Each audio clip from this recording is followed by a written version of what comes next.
guys, welcome back to my channel. Today I'll be doing a book review for Spinning Silver by Naomi Novik. This has been such a long time coming now. I finished this book a month ago and absolutely loved it, and I just been kind of not really interested in doing book review. I don't know why. I want to talk about it, but just compiling all my thoughts and then standing here and then talking to you guys about it, I was just not really in the mood to do it. So I'm finally doing this today, and let's just get right into it.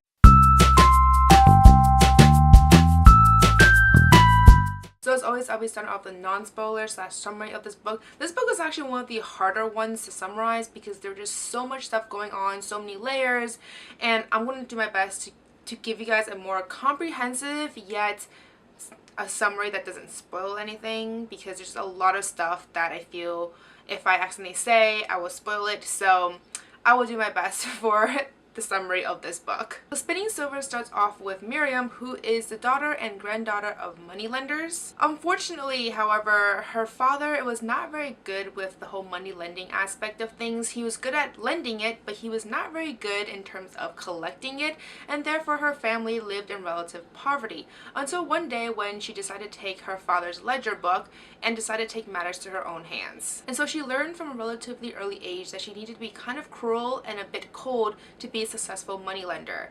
And with a certain person, one of her neighbors' debt, who couldn't return it at all, she decided to take that person's daughter and have her work off her father's debt instead. And this daughter was Wanda, and right off the bat her POV was also introduced. She was the other main character in this book. Actually, she was one of the many characters in this book, which I will introduce later on. Wanda also came from a very poor family as well, and she had a very abusive father and two younger brothers and a mother who had passed away long ago. And because her father was so abusive, she was actually really glad to be taken by Miriam to work off her father's debt, because this meant that she would spend time away from this terrible father. And as the book continues, she starts to play a relatively major role in terms of her role with Miriam's family as well as the overall plot. And going back to Miriam, as she continues to collect the money that was originally lent out, she grows more and more confident with turning the money that was lent back into more useful items such as food or other coins, etc.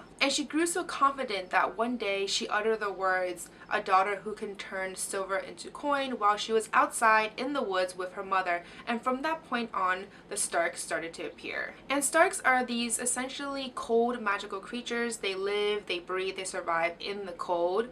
And I would personally describe them as kind of fae-like. They also have a very long history of stealing gold from the humans, so it is not at all surprising to me that they would be interested in Miriam after hearing her utter such a statement. And as the book continues, the Stark, specifically their king, gets more and more interested in Miriam and starts to issue all these challenges for her to turn silver into gold, with each challenge more difficult from the last. And as the book continues, more and more characters are introduced with a total of 6 distinct POVs. Some of them include Wanda's little brother, one of them was Tsarina, who is, I believe is the Russian term for the queen, and many others. Personally, I think there were a few POVs that were more vital than some of the others, but they all played a role in this book. And as the story continues, the fate of their kingdom becomes more and more precarious, and all of them need to decide what they need to do to survive and to save their kingdom. So that's essentially the summary of this book. It's a little bit vague because I don't really want to go too much into details, because as I already stated, there are so many layers in this book that if you accidentally reveal a detail in a different layer, you can accidentally spoil something in a separate layer. So I don't really want to go too much into detail about the story, because I want everyone to experience this book for themselves, because this book is so good.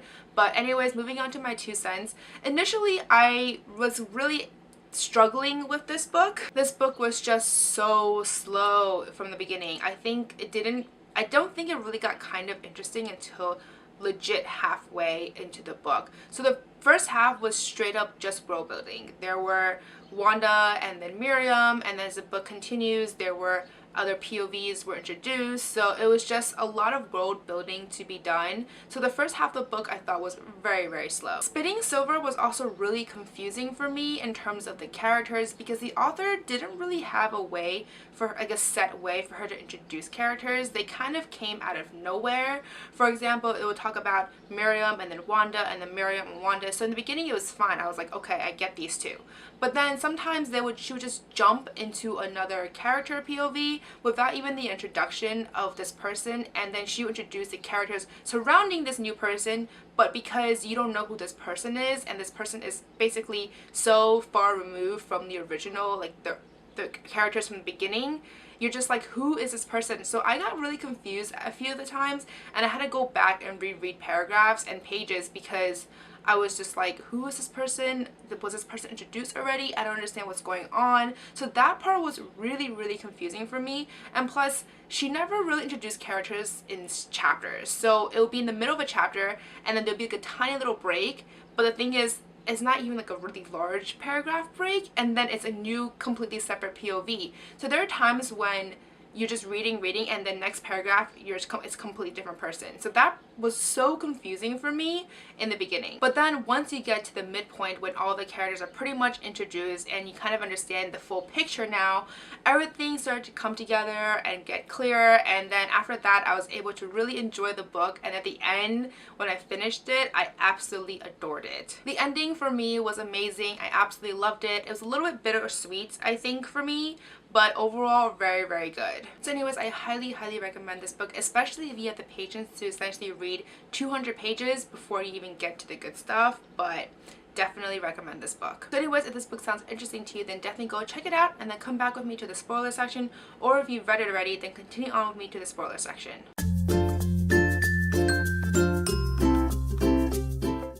So I can't believe I'm saying this now that I've actually finished this book, but for the longest time in the beginning, I actually considered putting this book down because it was so slow. I couldn't really get into it.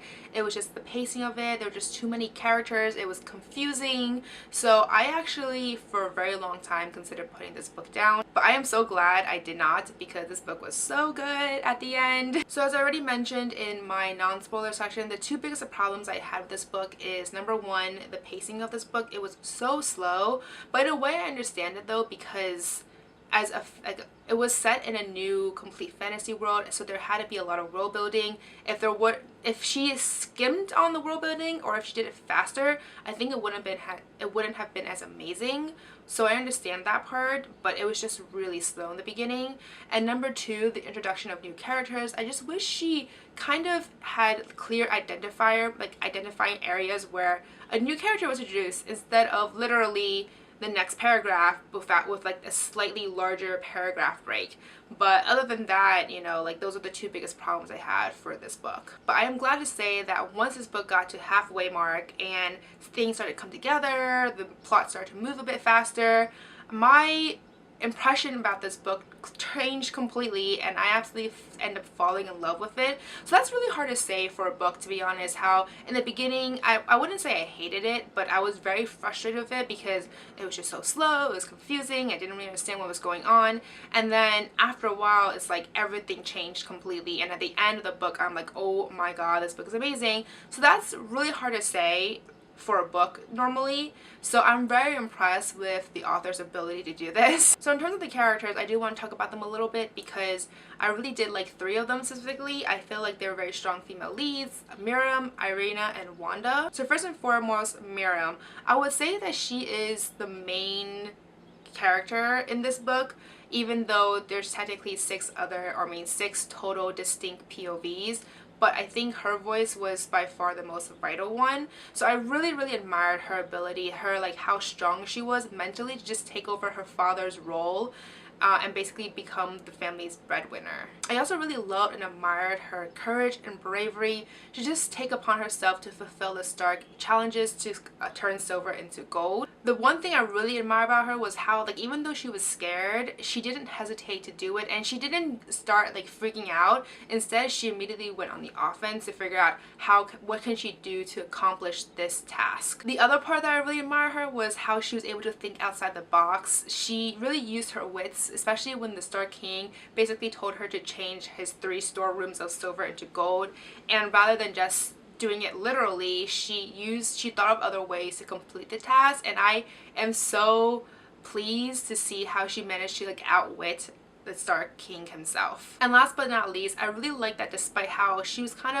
seen as kind of brusque and a bit cold as her personality in the beginning, but I loved how she basically changed how the Stark people felt about her from being scared to basically loving her at the end of the book. So anyway, she was definitely a character that I really loved, and I really admired her. Next character I really want to talk about is Irina. I think she was the one character that changed the most in the book. She was initially very shy. I actually didn't really like her that much because she was so timid at first, but as the book continued, she actually grew the most in terms of her personality, and she became very strong at the end. And I mean strong as in not physically, but strong as in mentally, and being able to do what she needed to do to get things done. Especially with the whole exorcising that demon out of her husband, I really admired her courage to just get that done. So while her courage for the most part of the book was more on the quiet side, I really admired her, or learned to admire her at the end. The last character I really want to talk about is Wanda. I think, so she was the second character to be introduced,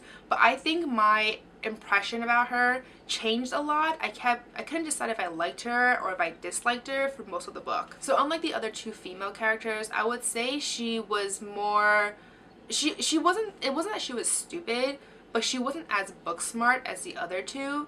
She was very strong physically, but I would say most of her cleverness came from intuition. And the main reason why I didn't really like her so much in the beginning was because I felt that she kept coveting Miriam and her family and like what they had, and how even though she knew Miriam was gone, and while her parents kind of forgot about it due to the Stark magic and everything, so it was like, so for some reason, she wasn't always affected by that. Like, she kind of was, but she somehow retained her memories of Miriam a lot better than her parents did and the other people. So when Miriam was gone, she kind of coveted her family and was kind of debating about pretending to be their daughter instead of her. So that part I didn't really like about her as much. But then there was that one critical point when she did her best to save Miriam, especially the whole like trying to capture the Stark King, and then she was trying to tell him to release Miriam.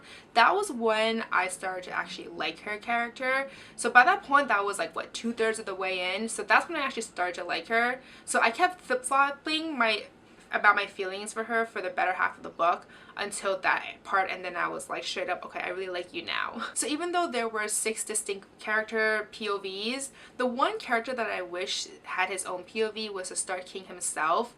Towards the end, the final quarter of the book, when that romance started to happen between him and Miriam, I really enjoyed that romance, by the way. I kind of wish that we were able to find out what he was thinking about her and what his thoughts about her were on. So that POV I thought would have been very interesting. And now that I'm thinking in retrospect, it would have been really nice to know what he thought about her initially when she first entered his like freezing kingdom. So like in the beginning when he didn't really like her at all and he kind of just hated her, that POV would be kind of interesting to see, and then see how that shifted as the book continued until the end when he started to, you know, fall in love with her and that romance started to happen. So that like transition would have been really interesting to see. So if she ever decides to do a novella, I would consider, you know, maybe suggesting doing the novella between the Stark King and his transitional feelings for Miriam as the book continued. So anyways, in terms of romance, other than that major romance between the Stark King and Miriam, the other romance between Irina and Myrnatius, if that's how you would pronounce his name, I actually really like that romance as well. So Myrnatius is one of the other POVs, and at the beginning I found him kind of off-putting, to be honest, because he kept doing that whole, like, he had that demon inside him, so at night his demon would appear and they would argue about what they need to do, and the demon would tell him like, you need to do this, and order him to do certain things, and then they would just have all these arguments, and then during the day he was himself again. So when his POV showed up and he kept calling, "Oh, my darling Sarina," I just thought that was hilarious and kind of endearing in a way, because it just changed so much from how I thought he thought about Irina from the beginning. And then all of a sudden when his POV showed up towards like the second half of the book, it was all about, oh, my darling Serena, oh, my darling. And I'm just like, wait, hold up a second. I didn't know you thought about her like this. But this changed so much, and I actually found him very, very adorable in a way for thinking so. So I really liked that romance between him and Irina a lot. So at the ending, when she managed to cast that demon away from his body, that whole scene was just so, like, that was like her peak moment when she showed her truth, like, you know, internal strength, I guess. And when they basically reunited, and he was just like, oh my god, the most beautiful thing I've ever seen. And that was Irina, of course. So I really, really like that ending for the two of them. So if there was one part that I could have changed in terms of the ending, was that I wish the ending between the Stark King and Miriam ended lasted a little bit longer. I just feel like it got cut off a little bit too early for my taste, because I really loved how he kind of sprung that courtship onto her when he returned her to her family, and how she was like, her reaction to it, about how she was like so miffed because he didn't say anything to her for 6 months in terms of this potential courtship, and how she basically set down the law, like, okay, well, you have to follow my family's laws for this courtship. And he was like, okay, you know, and how much he was willing to just, you know, agree to her terms. I really, really liked that. So when it just kind of cut off after, I was just like, oh, that was like literally the last 2 pages of the book. So I wish that part had prolonged just a little bit longer, so I can be like, yes, rooting for them a little bit more. So overall, at the end of the book, my initial feelings for this book, such as my frustration with the character confusions and the pacing of this book, were just basically gone, because I ended up falling in love with this book overall. So at first I was a little bit confused as to why everyone was praising her other book, Uprooted, and I wasn't sure why they were doing so. But now, after I finished it, I'm like, yes. So I think I'm gonna go pick that book up sometime soon, because I really do want to see if that book is as amazing as everyone else says it is. Because from people who read both of them, they said that Uprooted is better, and since I really, really like Spinning Silver, I can only imagine how much better Uprooted is. So definitely want to check that out in the future. So overall, I highly, highly recommend this book. This book was so, so good. I feel like I can continue talking about this book even more, just because there are just so many things going on. There are so many subplots, but honestly, these are my major feelings about this book. So anyway, that's all I have to say for this book in terms of my review. If you read this book, though I guess by this point you should have read this book, otherwise you wouldn't want to go to the spoiler section. But if you know, decide to continue in the spoiler section even though you didn't read it, that's totally cool. But if you read this book and you loved it or hated it, let me know in the comments below. Really curious to see what everyone else's thoughts about it. I'm waiting for one of my friends to get back to me, because she just picked this book up and she told me she was going to text me when she finished it. So I am waiting for that text so I can just talk to her about this book as well. That's all I have to say for this book review. If you like this video, please give me a thumbs up and subscribe down below. Don't forget to follow me on Twitter, Facebook, and Instagram. But that's it for today, guys. Thank you. Bye.